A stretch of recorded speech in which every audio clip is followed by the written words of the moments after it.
இந்து சமய மக்களால் பிதிர்க்கடன்களை நிறைவேற்றி முன்னோரை வழிபடும் மகாலய அமாவாசை புரட்டாதி மாலயமாக விளங்குகின்றது.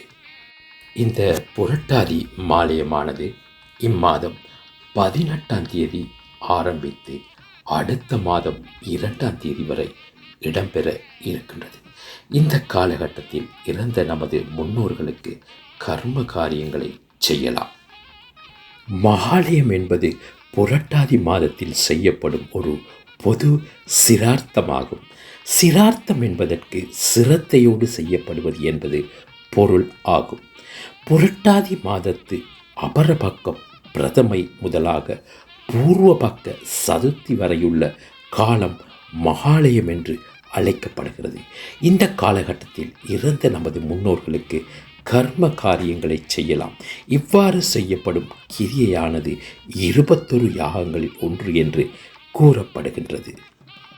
இது பிதுர் தேவதைகளுடைய திருப்தியின் பொருட்டு செய்யப்படும் பிண்ட கரும்பம்.